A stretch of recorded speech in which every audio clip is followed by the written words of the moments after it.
The end-of-year holidays are traditionally a time to reunite with loved ones and spend quality time together.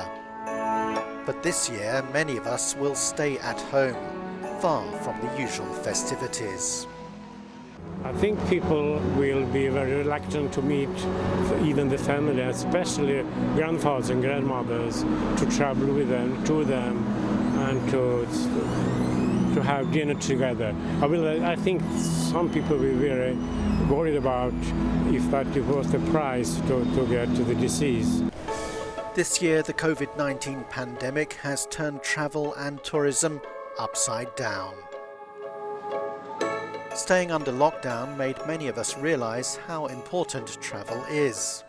Well, the year 2020 has been not only disruptive, but also devastating for many tourism and travel entrepreneurs. You know, like the whole thing, which started as a Chinese outbreak and then came to Europe and spread it out, to the rest of the world, has had a huge impact for our industry that was not running only smoothly, but it was running in a very successful patterns, very revenue and profit driven.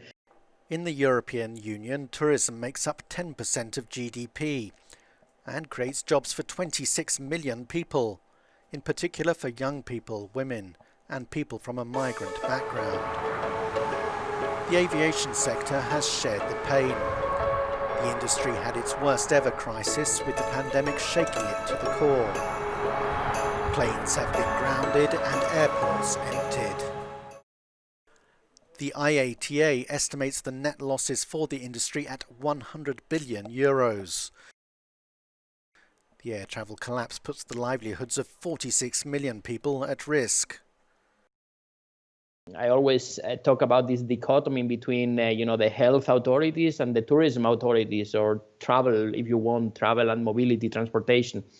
A day that passes for the health authorities, it's a day that they have won. They are making more research. The vaccines are getting better and better. The population is getting, the immunization that they need.